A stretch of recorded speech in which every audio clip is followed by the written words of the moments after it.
बिस्मिल्लाहिर्रहमानिर्रहीम। अस्सलाम वालेकुम। मरियम के किचन में आप सबका वेलकम। तो व्यूवर्स, जैसे कि रमज़ान की आमद आमद है और इफ्तार की जो जान है वो है पकोड़े। तो हम पकोड़े बना रहे हैं, पटेटो फ्राइज़ पकोड़े। इसके लिए मैंने 2 आलू लिए हैं। आलूओं को पील करके मैंने इस तरह बारीक बारीक से फिंगर चिप्स में काट लिया है और इसको अच्छी तरह से वॉश करके मैंने पानी में सोक कर दिया है ताकि आलू काले ना पड़े। इसके बाद हमने लिया है हरा धनिया हमने लेना है 3 टेबल स्पून कटा हुआ। इसके बाद हम लेंगे 3 खाने के चमचे राइस फ्लावर यानी कि चावल का आटा। 2 है हरी मिर्चें, इनको मैंने बारीक काट लिया है। नमक मैंने लिया है हस्ब ज़रूरत।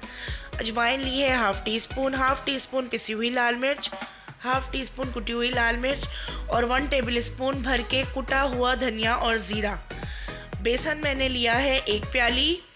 पानी में लूँगी हस्ब ज़रूरत। तो बेसन को अब हम घोल लेते हैं। आलूओं में मैंने ड्राई मसाले, हरी मिर्च और हरा धनिया डाल दिया है। अब हम इनको अच्छी तरह से मिक्स कर लेंगे ताकि तमाम फिंगर चिप्स के ऊपर ये जो मसाला है ये लग जाए।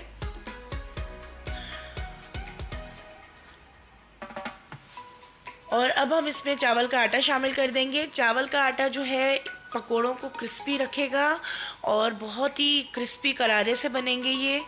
तो जिस तरह पकोड़े फ्राई करने के बाद जब हम रख देते हैं, ठंडे होने के बाद पकोड़े नरम से हो जाते हैं। अगर आप चाहते हैं कि आपके पकोड़े क्रिस्पी रहें तो आप चावल का आटा शामिल करें। तो चावल के आटे से बहुत ही क्रिस्पी बनते हैं पकोड़े। अब हम टेबल स्पून ले लेंगे, उससे थोड़ा थोड़ा करके बेसन शामिल करेंगे ताकि तमाम आलूओं के ऊपर अच्छी तरह से बेसन लग जाए। और फिर पानी हम इसमें थोड़ा थोड़ा करके शामिल करेंगे। एकदम हमने पानी शामिल नहीं करना। अगर हम एकदम पानी शामिल कर देंगे तो कहीं ये ना हो कि हमारा बेसन जो है बहुत पतला हो जाए। तो थोड़ा थोड़ा करके हम पानी शामिल करेंगे इसमें ताकि तमाम आलूओं के ऊपर अच्छी तरह से मसाला और बेसन और चावल का आटा अच्छी तरह से लग जाए और बहुत ही अच्छा सा ये कोट हो जाए आलू इस बेसन में और चावल के आटे में, मसाले में। बहुत ही मज़ेदार बनते हैं ये। और साथ साथ ये भी कहती चलूँ, मरियम का किचन यूट्यूब चैनल को सब्सक्राइब करें, लाइक करें, शेयर करें और बेल आइकन पे ज़रूर प्रेस करें ताकि मेरी हर नई आने वाली नोटिफिकेशन आपको बआसानी मिल सके। तो देखें, इस तरह जो है आलूओं के ऊपर ये बेसन और मसाला और इसके अलावा चावल का आटा जो है अच्छी तरह से लग गया है। अब ये जो हमारे पास थोड़ा सा बचा हुआ बेसन है हम ये भी इसमें शामिल कर देंगे और 2 से 3 खाने के चमचे पानी शामिल करके इसको अच्छी तरह से मिक्स कर लेंगे।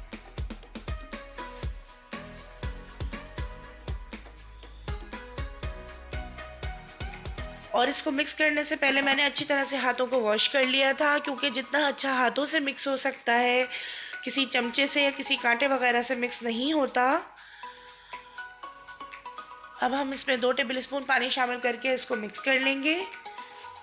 व्यूवर्स, फ्लेम मैंने ऑन कर लिया है और चूल्हे पर एक फ्राइंग पैन रखा है और गर्म हो रहा है। ऑयल डालकर मैंने रखा है। आप अगर चाहते हैं तो आप कढ़ाई में फ्राई करें, मैं फ्राइंग पैन में फ्राई कर रही हूँ। अब मैं कांटे की मदद से ये जो है एक एक करके पकोड़े इसमें डालूंगी।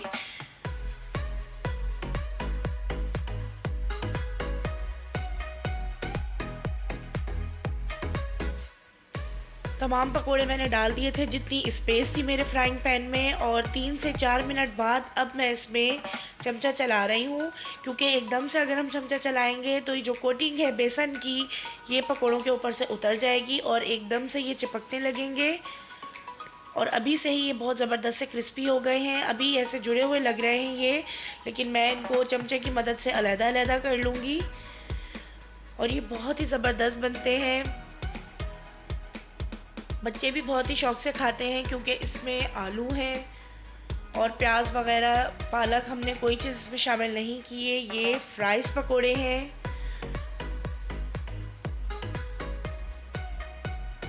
हमने 5 से 7 मिनट इनको फ्राई करना है और अच्छा सा गोल्डन कलर देकर पकोड़ों को बाहर निकाल लेना है प्लेट में।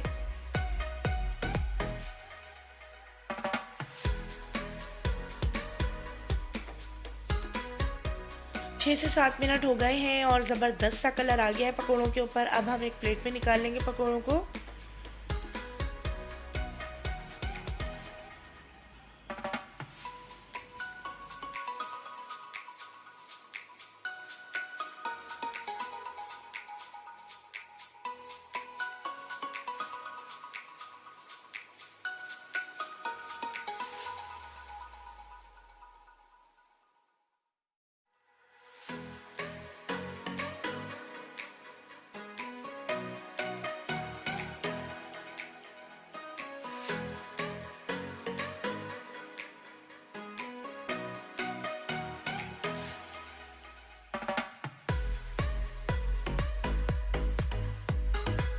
व्यूअर्स माशाल्लाह अल्हम्दुलिल्लाह बहुत ही ज़बरदस्त से पोटैटो फ्राइज़ पकोड़े तैयार हो गए हैं और मैं इसे केचप के साथ सर्व कर रही हूँ। आप चाहें इसको ग्रीन चटनी या इमली और गुड़ वाली चटनी के साथ भी सर्व कर सकते हैं।